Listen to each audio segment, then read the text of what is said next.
Diga, com poucas pessoas, mas pode ir. Boa noite a todos. Vamos então começar a nossa última palestra do Retiro Virtual Libertação Interior, das Oficinas de Oração e Vida. Esse livro Sofrimento e Paz é do autor Frei Inácio Larrañaga, e nós queremos que vocês todos sejam muito bem-vindos para a nossa última palestra. O título dessa última palestra é Assumir e Redimir. Para o dia de hoje, eu quero pedir a vocês que se concentrem muito nessa palestra. Pegue seu caderno espiritual, faça suas anotações e saboreie, porque esse caramelo é muito delicioso. Um alento para nossa alma.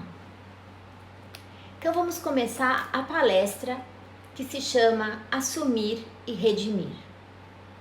Queremos então lembrar a vocês o que falamos lá no princípio desse retiro, lá nas primeiras palavras da primeira palestra. Quando usamos a palavra salvar-se, não nos referimos à obra salvadora realizada pelo Senhor Jesus, que se consumará na glória eterna. Aqui, nós entendemos a palavra salvar-se em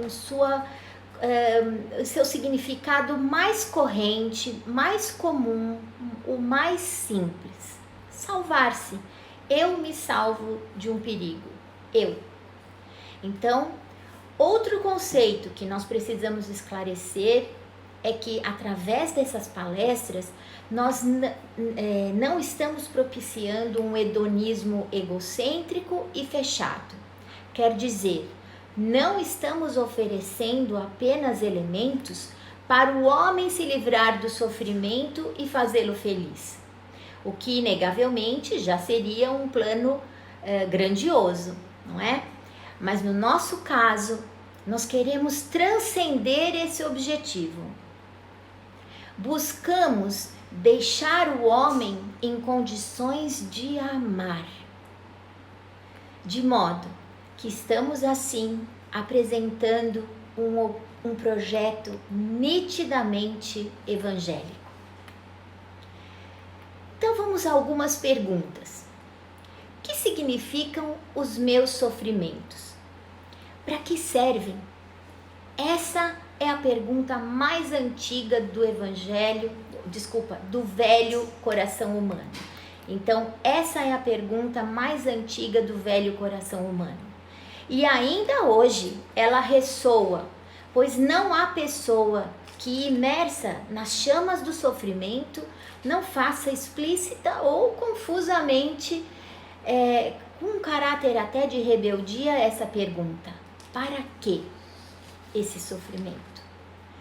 Então, gente, o drama não está em sofrer, mas em sofrer inutilmente. Para que a dor? Para que serve? Qual o seu sentido? E a resposta, por certo, será a receita mais libertadora, porém com uma condição: a condição de ter e viver uma sólida fé.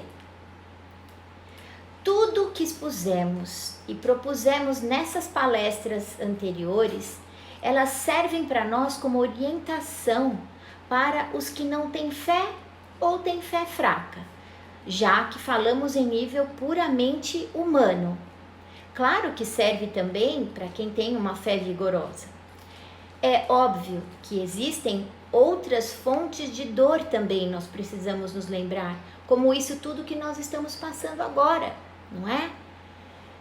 As guerras, as epidemias, a pressão, a fome, tudo isso pode ser fonte de dor. Até agora, nós abordamos apenas os sofrimentos interpessoais, quer dizer, entre as pessoas, aquelas atribulações que as pessoas podem atenuar e mesmo até superar por si próprio e com os métodos indicados. Agora, Nessa palestra não. Nessa palestra nós vamos nos abrir como Cristo para a universalidade da dor humana. Tanto sofremos como nos alegramos. Jesus, ele foi o homem das dores, mas também foi o homem anteriormente um poço de alegria. O Evangelho, gente, é um hino à alegria, uma feliz notícia. Jesus veio nos dizer que esse Deus que a gente aprendeu, sei lá quando, na nossa infância ou a vida inteira, um Deus bravo e de temor, ele é, na verdade, o nosso Pai, que nos ama do jeito que a gente é. Ele nos ama incondicionalmente. Então, o Evangelho é um hino à alegria, uma feliz notícia. E assim é, porque a sua mensagem surge da remota região interior de Jesus, habitada pela paternidade acolhedora do Pai. Os episódios em que Jesus expressa positivamente a sua alegria, serenidade e confiança no Pai, ao longo do Evangelho, nós vamos ver um pedacinho agora. No Sermão da Montanha, ele solta ao vento um novo código de felicidade. Ele fala, gente, que todos serão bem-aventurados e que as lágrimas se transformarão em estrelas e os lamentos em dança, que o grão de mostarda é uma semente minúscula, quase que invisível, mas que ao ser semeada aí no seu coração, ela pode se transformar num arbusto, aonde as aves do céu fazem os seus ninhos. Que o reino é como uma pedra preciosa, uma mina de ouro, uma pérola de grande valor.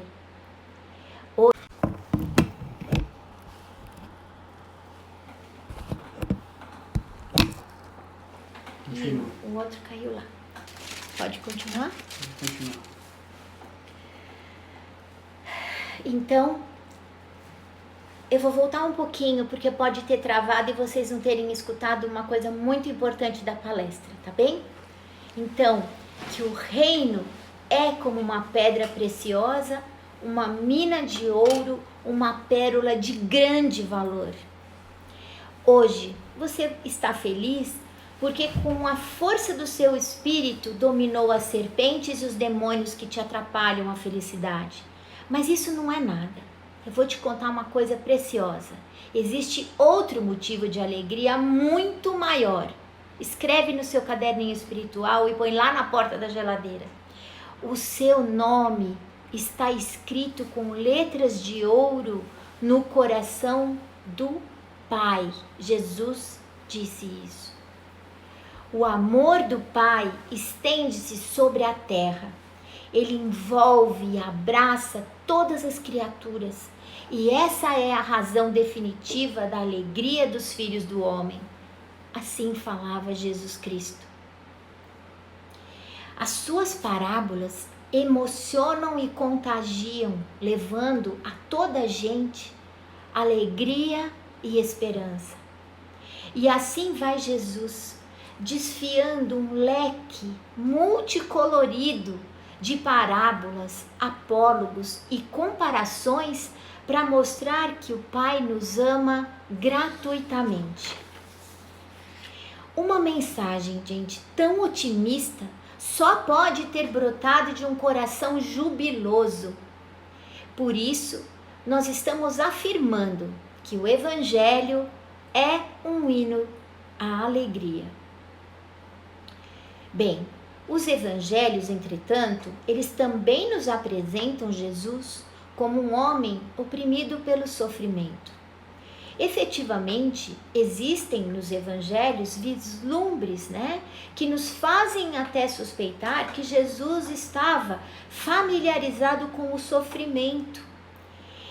E que ele possuía, não é? Aquele conhecimento sobre a dor que só ela mesma pode dar.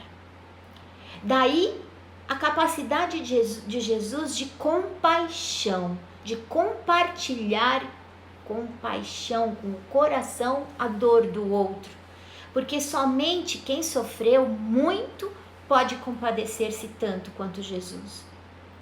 Então, nós vamos ver agora rapidamente algumas cenas citadas nos evangelhos, né, nas quais Jesus sofreu incompreensões, perseguições, traições e rejeições.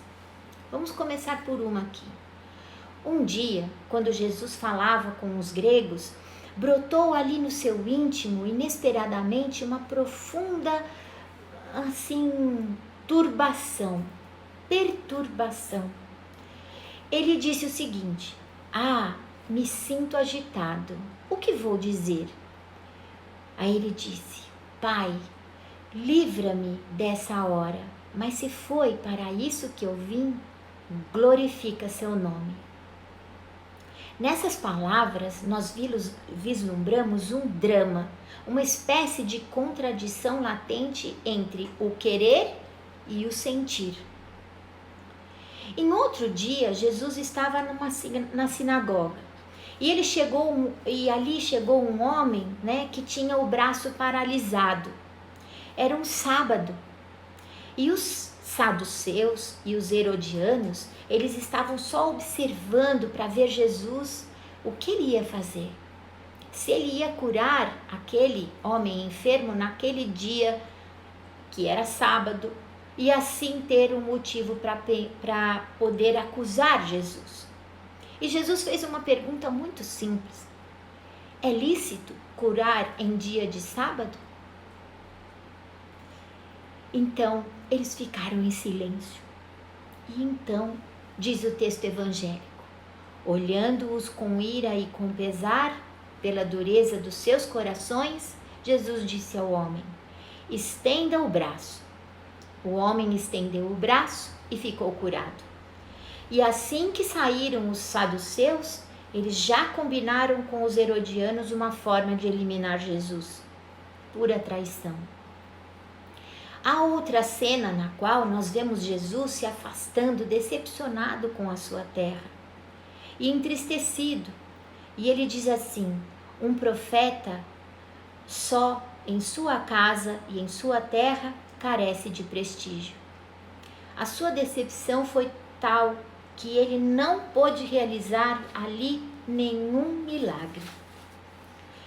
Lucas diz que os nazarenos estavam tão irados que o puseram fora da cidade. É um texto, gente, muito cruel. Parece prelúdio da paixão. E a dor mais aguda é sentir-se portador de uma mensagem de amor e ao entregá-la, e por entregá-la, receber a incompreensão e a rejeição, a condenação e a execução. Os evangelhos nos contam que Jesus, em suas últimas semanas, ele esteve cercado, coitadinho, de indiferença, covardia, ódio e traição. O que a gente custa acreditar, não é mesmo? É o seguinte: como é possível que um homem jubiloso como Jesus, com uma mensagem tão vital e alegre, pudesse encontrar-se com uma rejeição tão ferrenha, com um conflito tão incrível? O quanto a mensagem dele deve ter incomodado as pessoas, porque elas tinham que mudar seus corações. Então, o mais fácil era eliminá-lo. Jesus tinha todos os motivos para se retirar da vida, decepcionado com a raça humana, mas ele não fez isso. Nas horas da paixão, nunca nós vemos Jesus fechado em si mesmo, ruminando o seu fracasso, entregue à autocompaixão. Em nenhum momento nós vemos isso. Ao contrário, em todos os instantes nós o vemos. Espera um pouquinho. Avisa quando puder. Pode ir. Ao contrário, em todos os instantes o vemos esquecido de si mesmo e preocupado com os outros. Vamos fazer agora, por tudo isso que ele fez por nós, uma declaração de amor. Convido a vocês a fazerem comigo, com as palavras saindo do fundo do seu coração e da sua alma, essa declaração de amor. Peguem, por favor, na parte dos cantos, lá no final do livro Encontro, o canto 14, Pai, eu te adoro. Nós vamos fazer em forma de oração, como todos os cantos até agora. Mas é uma pena, porque esse canto é muito lindo. Falemos então com o fundo do nosso coração essas palavras. Fechem os olhos depois, no finalzinho, e fiquem olhando para Jesus. Pense nele, ouvindo essas palavras que saíram aí do fundo do seu coração. Vamos lá. Pai, eu te adoro. Te ofereço a minha vida, como eu te amo. Jesus Cristo, eu te adoro. Te ofereço a minha vida, como eu te amo. Espírito Santo, eu te adoro. Te ofereço a minha vida, como eu te amo. Trindade Santa, eu te adoro. Te ofereço a minha vida, como eu te amo.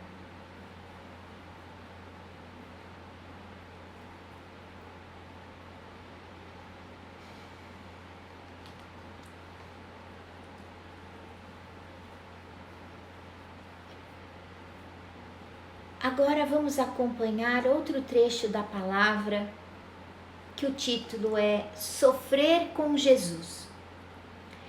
A carta aos Hebreus, depois de nos contar que Jesus viveu cercado de fraquezas, acrescenta que Cristo, sofrendo, aprendeu a obedecer. Chama bastante a atenção da gente esse termo obedecer.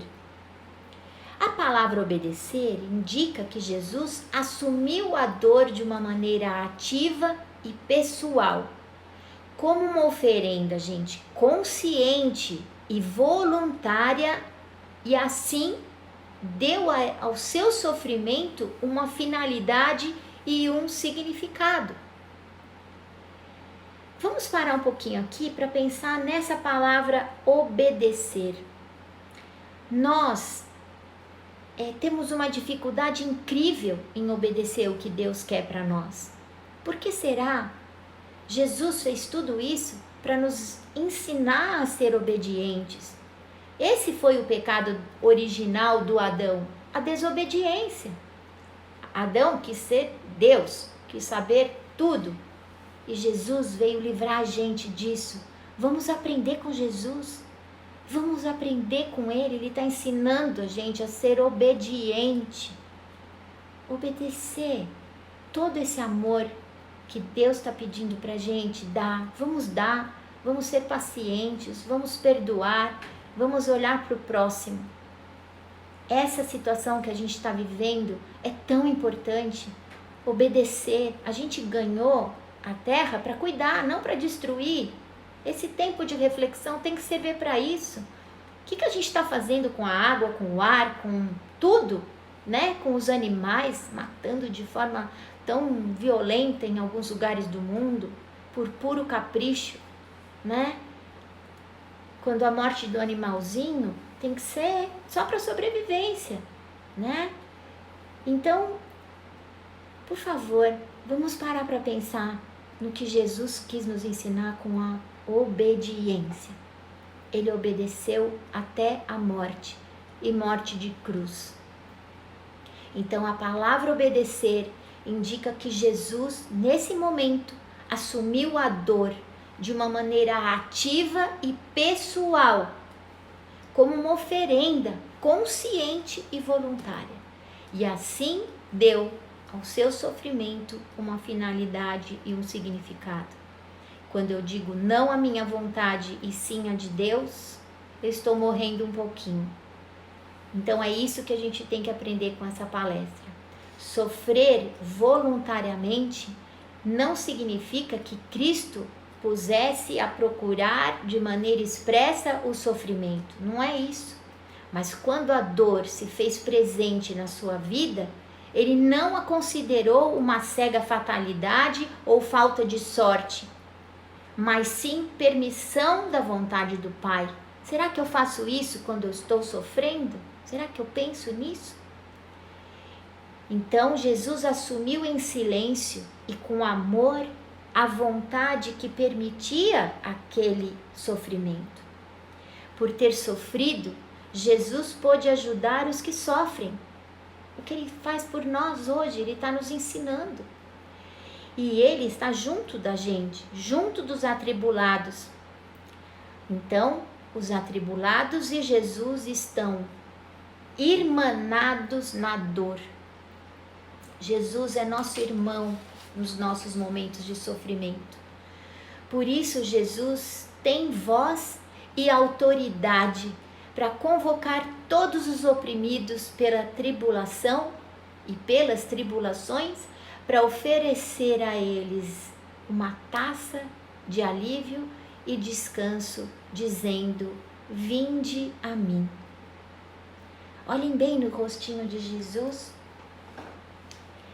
e pensem só na carinha dele falando isso para vocês. Vinde a mim. Aquele que sofre na fé, sofre com Jesus e como Jesus. Mais que isso, é o próprio Jesus que sofre e morre mais uma vez na pessoa que está sofrendo a tribulação. O apóstolo Paulo, na sua carta aos Coríntios, ele nos diz que por toda parte levamos em nosso corpo a morte de Jesus. Trata-se então precisamente do seguinte, prestem atenção. Aquele que sofre na fé está sofrendo com Cristo e como Cristo. E além disso, está participando da dor e da morte do Senhor. Nesse sentido que eu expliquei para vocês. Ou seja, é Jesus que está sofrendo e morrendo de novo, irmanado e transformado em uma mesma coisa, com os agonizantes, com os inválidos e com os traídos. Mas existe um perigo, prestem atenção. O perigo é que essas considerações venham a ser meras palavras, nada mais do que isso. E isso é um perigo. Então, se verdadeiramente quisermos que essas reflexões se concretizem em um consolo real e em fonte de paz para o nosso coração, é imprescindível, gente, cumprir uma condição, que é viver tudo na fé. Quer dizer que o cristão que sofre, ele deve se unir conscientemente ao Cristo sofredor. Ele deve acompanhar carregando em paz a sua própria cruz, que o Cristo que sobe o Calvário levando com amor a sua própria cruz. Porque na verdade, uma vez uma amiga minha me disse que a gente só carrega a cruz de isopor. As mais pesadas Jesus já fez por nós, que nós não podemos nem sonhar em fazer. Então vamos carregar junto de Jesus essa cruz de isopor, que a nossa vida é muito leve, nós somos muito felizes. Deve não só aguentar então, gente, você carregando essa cruz, a dor com resignação, mas também assumir essa cruz amorosamente, de modo consciente e voluntário, sabendo que dessa maneira o seu sofrimento, assim como o de Jesus, se torna fecundo e criador, fonte de vida e de redenção.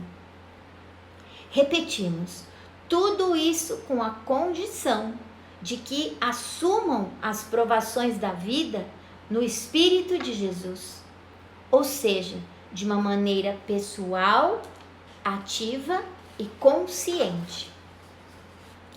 Então nós vamos entrar agora num ponto muito importante da palestra: redimir com Cristo.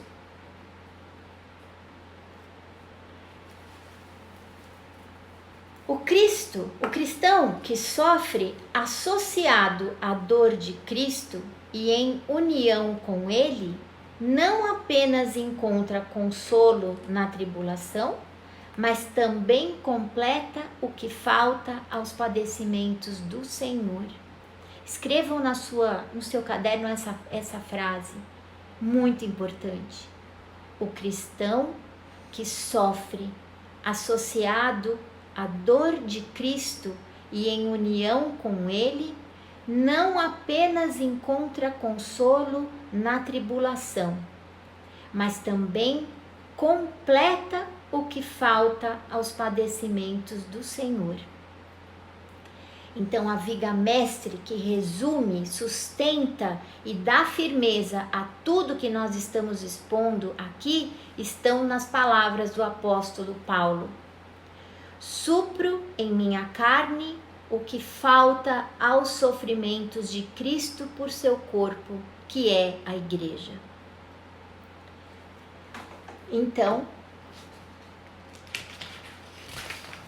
em virtude disso, nós podemos falar do caráter criador da dor cristã, ou seja, aquele que sofre em silêncio e paz, que aceita e não fica rejeitando a dor, aceita, tudo passa. Então, em virtude disso, podemos falar do caráter criador da dor cristã, ou seja, aquele que sofre em silêncio e paz, como Jesus e por Jesus, não confere somente a essa dor um sentido, mas também uma utilidade dinâmica e fecunda. Então, a conclusão salta aos olhos. Se Jesus redimiu o mundo, gente, aceitando silenciosamente a dor, todo cristão que com seu próprio sofrimento... Travou bem agora. Travou?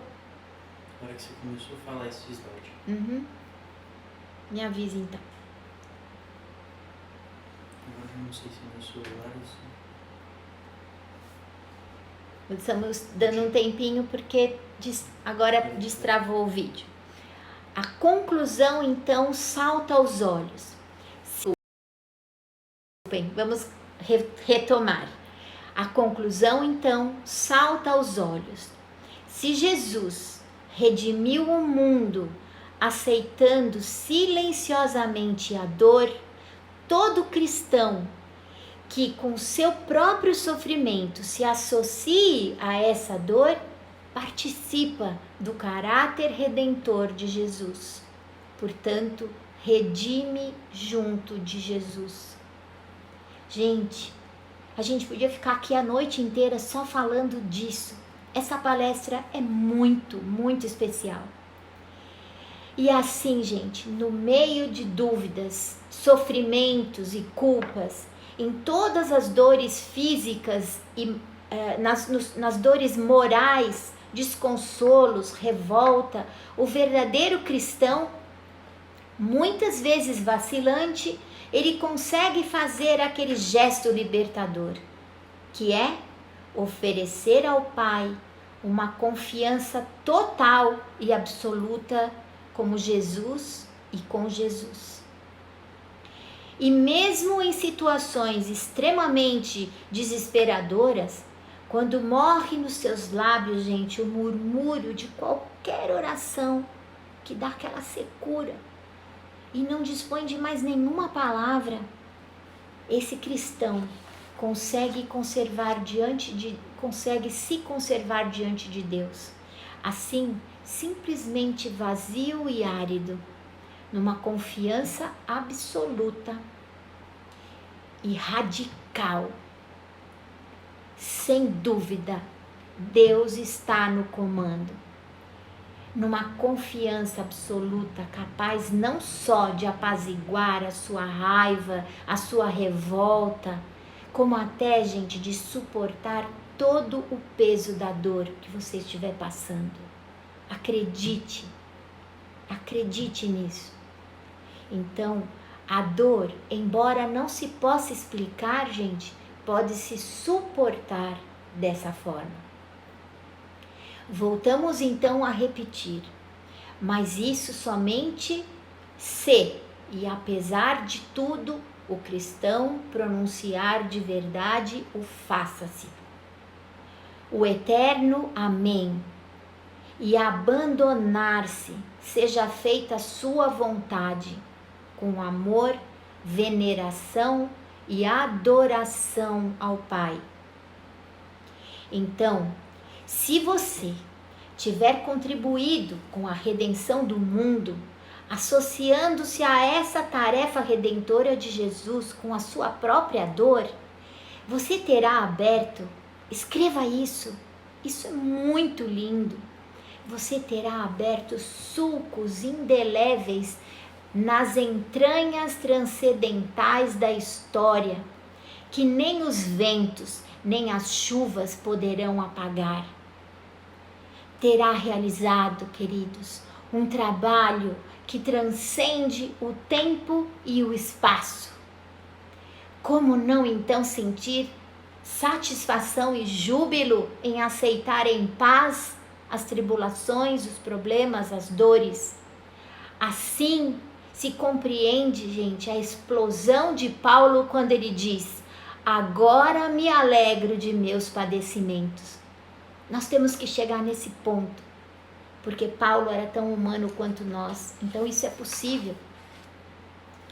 Então, deixo agora sobre as suas cabeças sofredoras essa bênção. Fechem os olhos e escutem, depois vocês copiam, revendo o vídeo. Deixo agora sobre suas cabeças sofredoras esta bênção. Bem-aventurados os que sofrem em paz a tribulação e a doença, porque serão coroados com um diadema de ouro. A dor, caminho de sabedoria. E Frei Inácio nos diz aqui que quem não sofreu parece uma vara de bambu, oco, não tem miolo, não sabe nada. Então, um grande sofrimento é como uma tempestade que devasta e arrasa uma vasta região. Mas quando passa, porque tudo passa, gente, a prova é que a paisagem reluz, cheia de calma e de serenidade.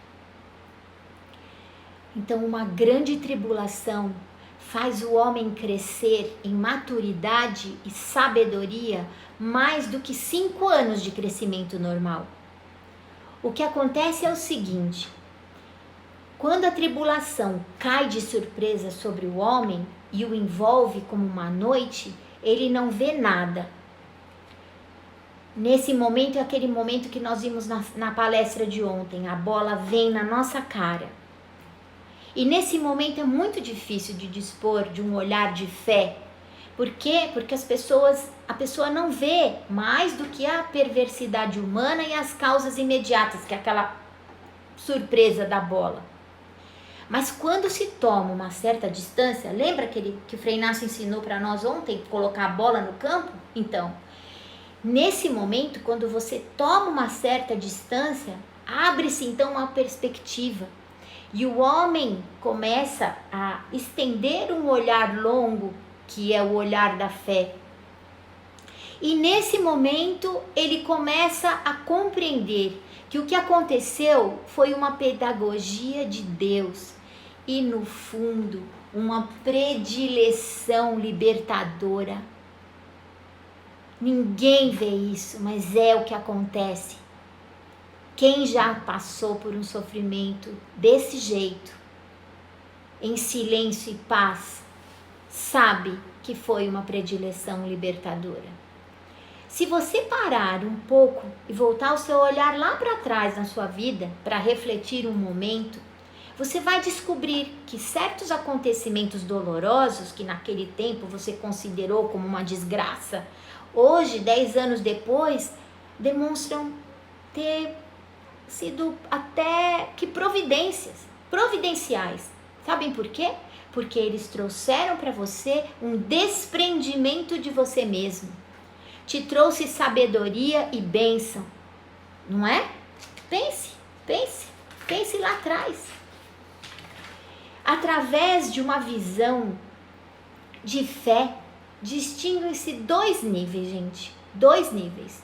O fenômeno e a realidade. O fenômeno...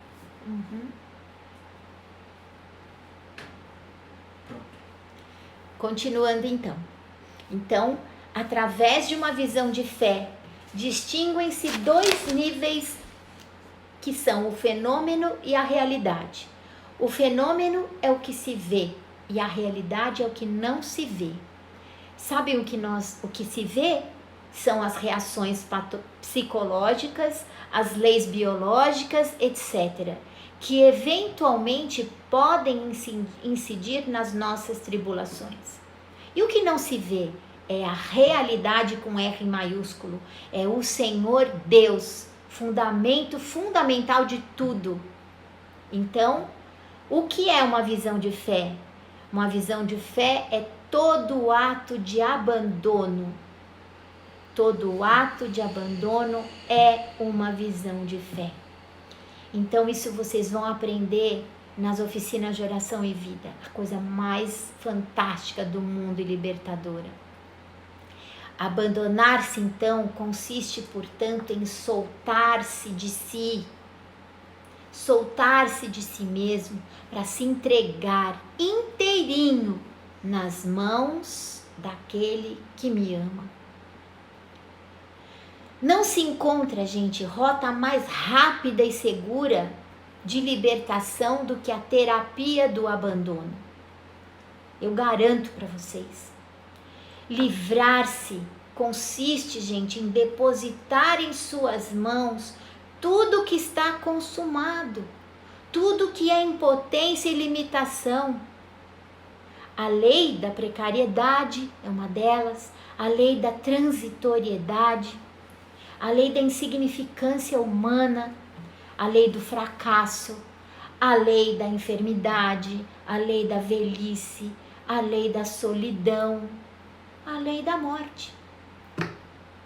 Então, meus queridos, consiste, enfim, em aceitar o mistério universal da vida. E nossa morada vai se chamar paz. Isso sim. Então, terminamos aqui com uma sensação deliciosa de ter saboreado esses caramelos, e eu espero, sinceramente, ter deixado um cálice de alegria para cada um de vocês que estão acompanhando a gente nessas palestras.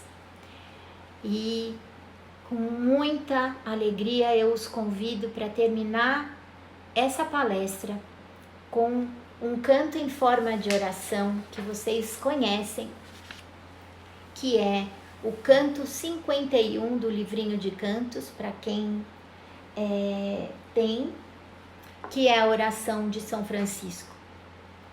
Então, vamos saborear essas palavras e pedir tudo isso para Deus.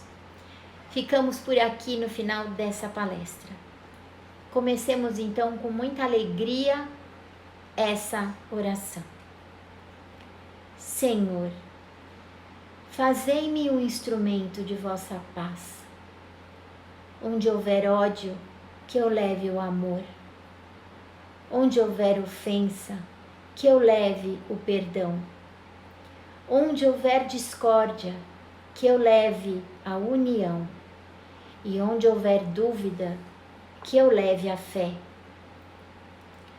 Onde houver erro, que eu leve a verdade.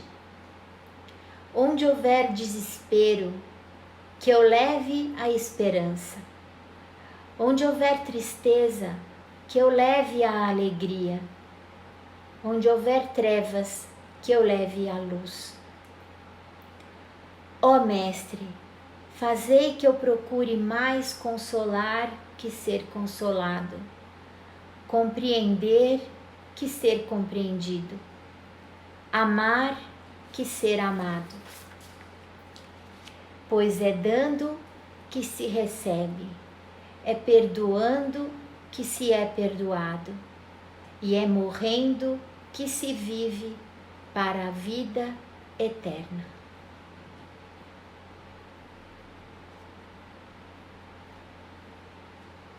Amém.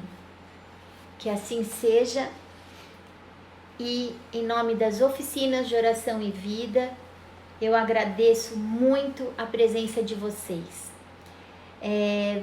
Vou colocar um pequeno tempo forte, sim, para a gente degustar dessa última palestra.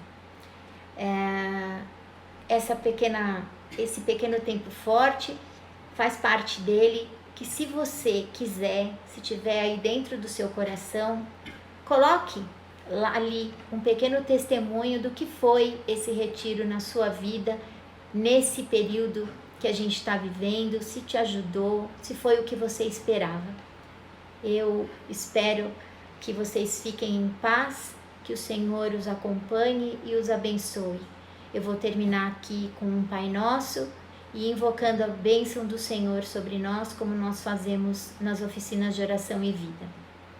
Antes de fazer esse Pai Nosso, eu quero agradecer mais uma vez do fundo do meu coração a ajuda e o apoio incondicional do meu filho Giovanni, que foi fundamental para que tudo isso acontecesse. Quero agradecer a paciência de vocês com a internet, agradecer o nosso improviso e que vocês desfrutem de todos esses caramelos, é o que eu mais sonho, tá bem?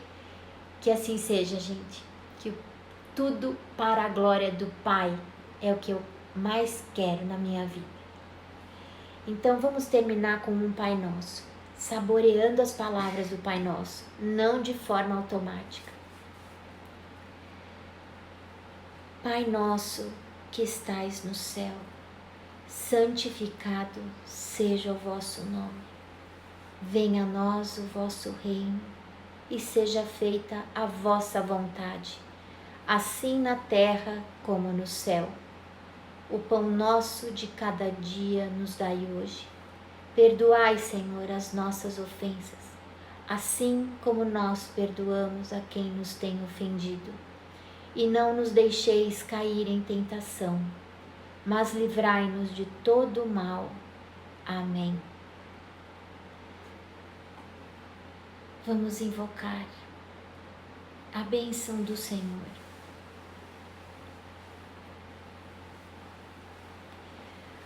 O Senhor nos abençoe e nos guarde, ilumine seu rosto sobre nós e tenha piedade de nós.